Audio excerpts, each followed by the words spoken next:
गौरव दिवस एक भव्य आयोजन, प्रधानमंत्री नरेंद्र मोदी इस धरती पर मौजूद, और ये सीधी तस्वीरें आपके पास जहां पर ट्राइबल हाट में पीएम मोदी की मौजूदगी है। अवलोकन ट्राइबल हाट का खुद प्रधानमंत्री की तरफ से किया गया, जहां पर उनकी वेशभूषा को प्रदर्शित किया गया है, उनके खान पान को, उनके रहन सहन को, उनकी दिनचर्या को प्रदर्शित किया गया है तस्वीरों के जरिए। उनकी सभ्यता और संस्कृति, उनकी जो विरासत है वो कितनी समृद्ध है और उसमें कोई छेड़छाड़ न हो, ये भरोसा भी इस आयोजन के जरिए प्रधानमंत्री नरेंद्र मोदी की तरफ से जगाया जाता हुआ। धरती आबा की जन्म जयंती भी है, 150वीं जन्म जयंती, जिस पर इस आयोजन को भव्य तरीके से आयोजित करने का प्रयास किया गया है, जिसे लेकर जुएल उरांव जो है लगातार जमुई में जमे और डटे रहे और ये सुनिश्चित करते रहे कि जब ये आयोजन का आज का ये दिन पहुंचे, प्रधानमंत्री नरेंद्र मोदी की मौजूदगी हो तो सब कुछ दुरुस्त नजर आए।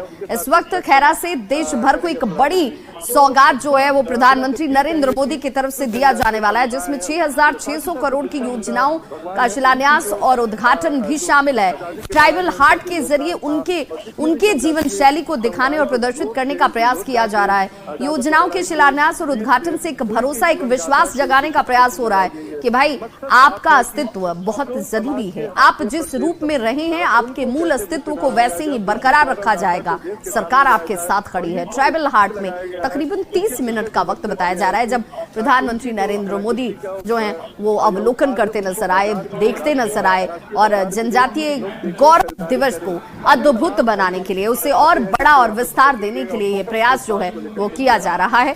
यहाँ बिहार की जमुई की धरती से इस वक्त आप प्रधानमंत्री नरेंद्र मोदी का वही अंदाज देख रहे हैं जिसके लिए वो जाने जाते हैं। जिस जगह जिन लोगों के बीच उनके रंग में उनके जैसा बनने का प्रयास उनका होता है और ये बताने की कोशिश होती है कि मैं आपके बीच का ही हूँ, आप सब हमारे परिवार के सदस्य ही हैं। और जब इस हाट में वो पहुंचे, देखिए यहाँ पर भगवान बिरसा मुंडा की प्रतिमा के पास पहुंचे, पुष्प अर्पित किया, नमन करते हुए प्रधानमंत्री नरेंद्र मोदी। और देखिए जिस ढाक की थाप की बात होती है, जिस ट्राइबल संस्कृति की हम बात करते हैं, वहां पर ठीक उनके बगल में बिहार के मुख्यमंत्री नीतीश कुमार भी आपको दिख रहे होंगे। और ये वो हाट है जहां पर प्रदर्शनी लगाई गई जनजातीय समुदाय के लोगों के दिनचर्या को लेकर, उनकी संस्कृति को लेकर, उनके खान पान को लेकर, उन्हीं चित्रों को वो देखते और अवलोकन करते नजर आए। ठीक उनके साथ बिहार के मुख्यमंत्री नीतीश कुमार को भी आप देख रहे होंगे, राज्यपाल भी आपको यहाँ पर उनके साथ दिख रहे होंगे। और देखिए इस ढोल को बजाते हुए प्रधानमंत्री नरेंद्र मोदी, और ये तस्वीर जो है बिल्कुल आपको प्रधानमंत्री नरेंद्र मोदी के साथ दिख जाती होगी अमूमन जब भी वो कलाकारों के बीच होते हैं, उन जगहों पर होते हैं जहां पर कला और संस्कृति की बात होती है, तो उनका फोकस होता है कि भाई आप उन लोगों के जो मूल स्वरूप है उस मूल स्वरूप को उसी रूप में स्वीकार करिए, उसे उसी तरीके से अपनाइए भी। और जनजातीय लोगों की जहां तक बात होती है तो उनके लिए लोक कल्याणकारी योजनाओं की शुरुआत सरकार की तरफ से की गई है।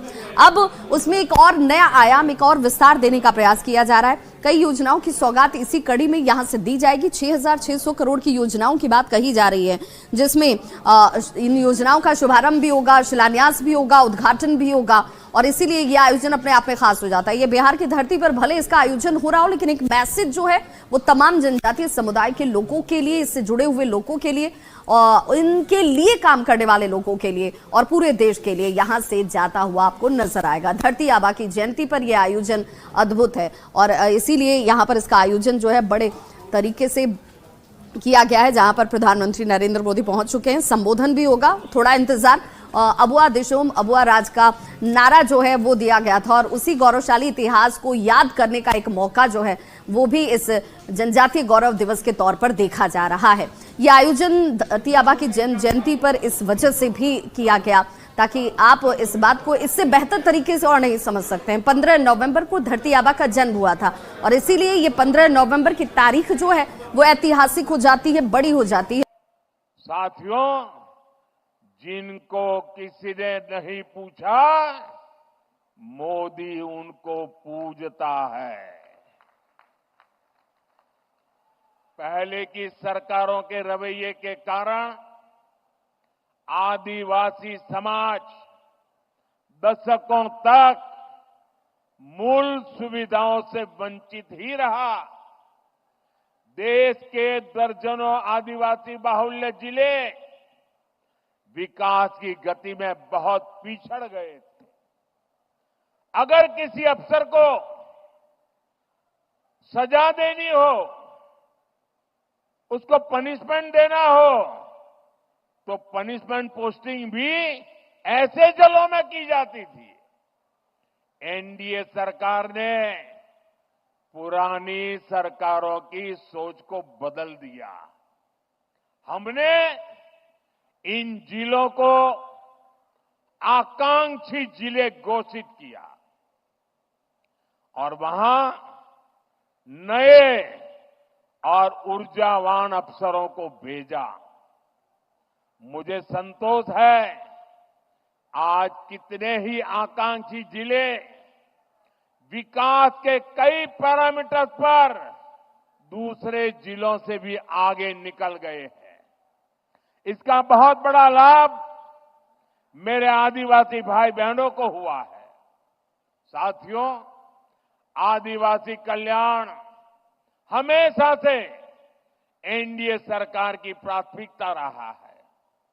ये अटल बिहारी वाजपेयी जी के नेतृत्व वाली एनडीए सरकार ही थी जिसने आदिवासी कल्याण के लिए अलग मंत्रालय बनाया।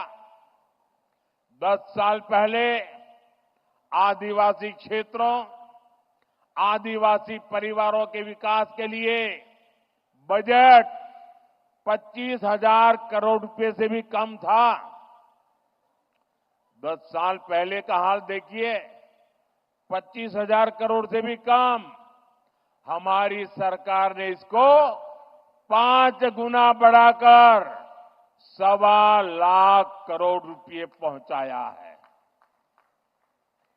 अभी कुछ दिन पहले ही देश के 60,000 से अधिक आदिवासी गांवों के विकास के लिए एक विशेष योजना हमने शुरू की है।